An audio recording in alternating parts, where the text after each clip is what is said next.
Bismillahirrahmanirrahim. Assalamualaikum warahmatullahi wabarakatuh.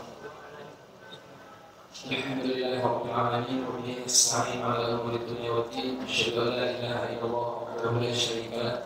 Asyhadu anna Muhammadan 'abduhu wa rasuluh. La nabiyya wa rasulullah amma ba'd. Jemaah salat zuhur yang dimuliakan Allah Subhanahu wa taala.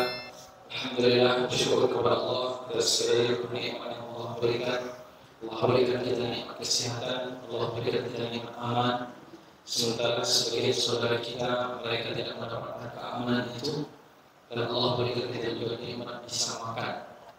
Makanya selalu kita bersyukur atas segala nikmat yang Allah berikan dengan mendekatkan diri kepada Allah Subhanahu wa taala. Karena orang bersyukur ciri-cirinya adalah dia taat. Wattaqullaha la'allakum tashkurun. Allah katakan dalam Quran, bertakwalah kepada Allah dan mudah-mudahan kita bersyukur. Jadi orang bersyukur itu dia taat.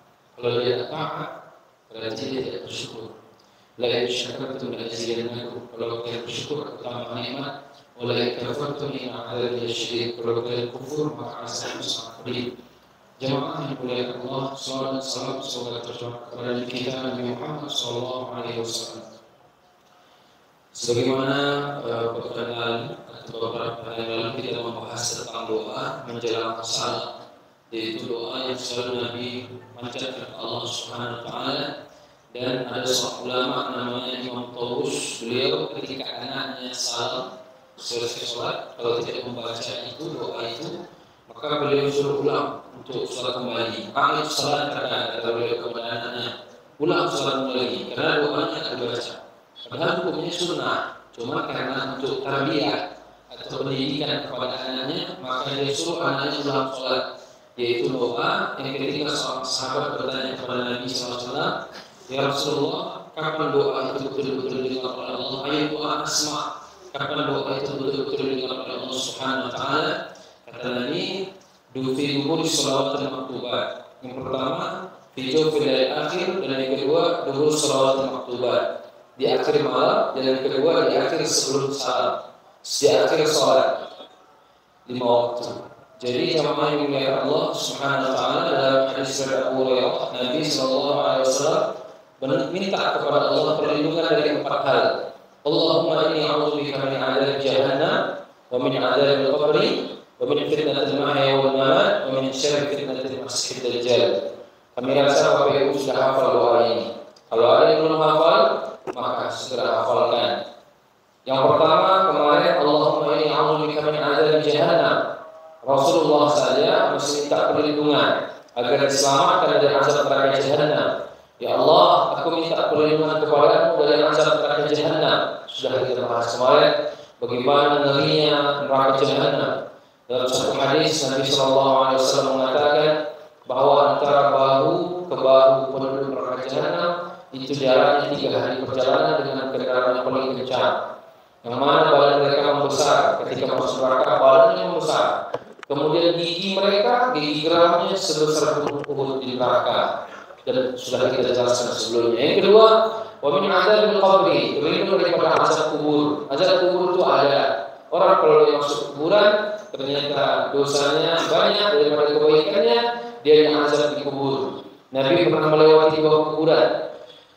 Ketika itu Nabi mengatakan, innahuma la yu'adzaban. Keduanya betul-betul diazab oleh Allah. Diazab karena satu, dia tidak memperhatikan ketika buang air kecil. Bapak-bapak, ibu-ibu, perhatikan ketika kita PHK.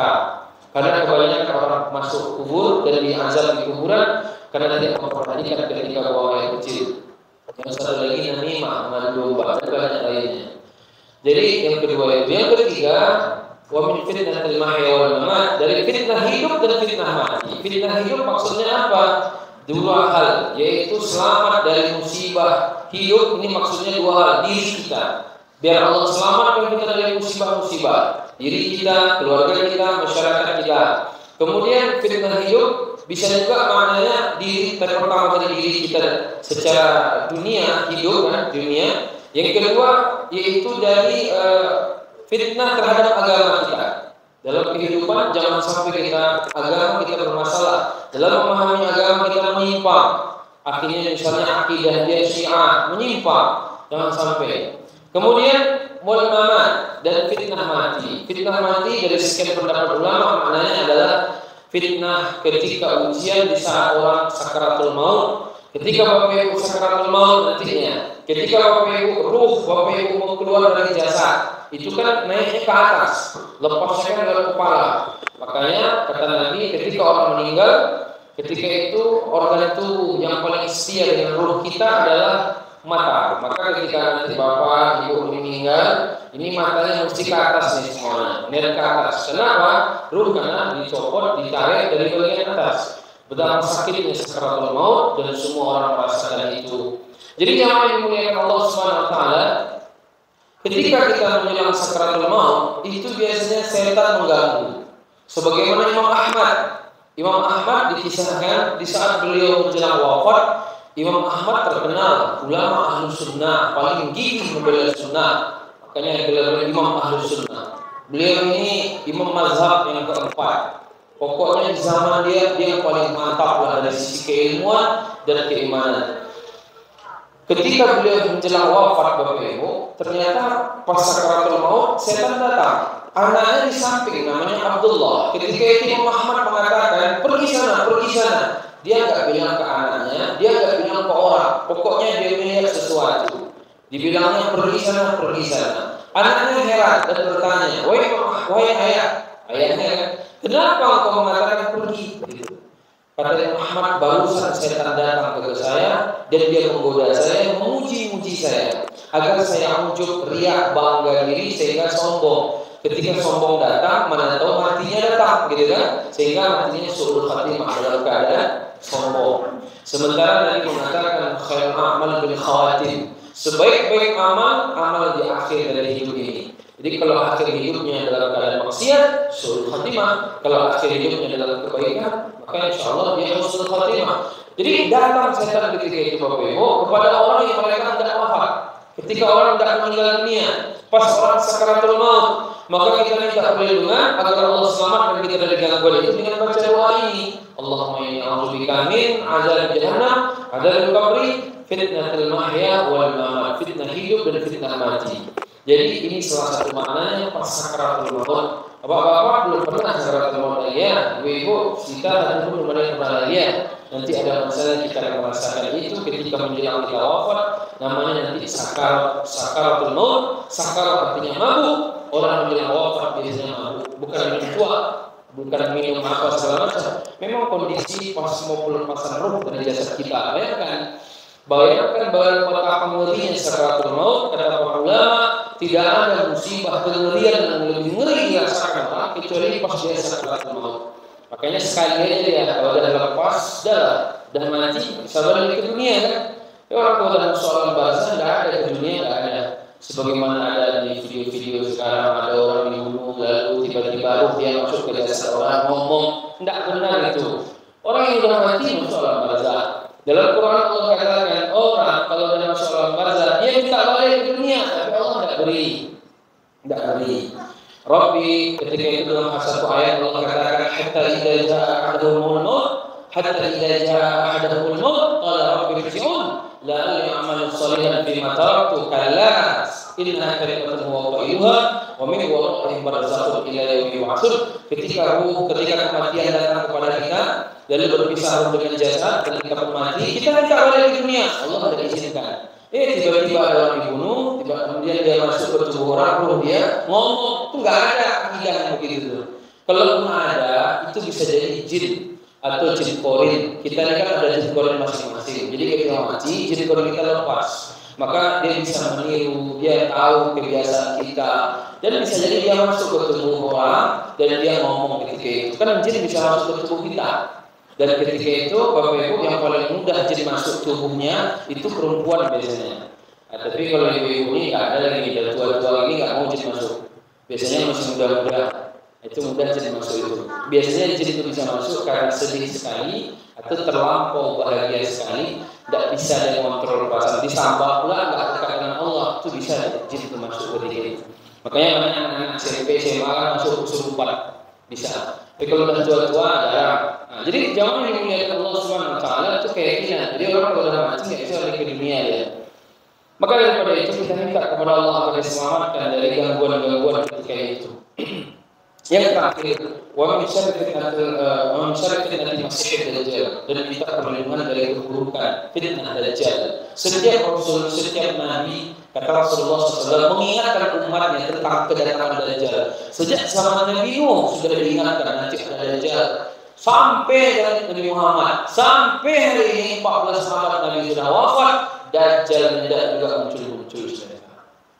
Lama, betapa ngerinya fitnah dajjal. Setiap nabi dan rasul mengingatkan umatnya tentang dajjal.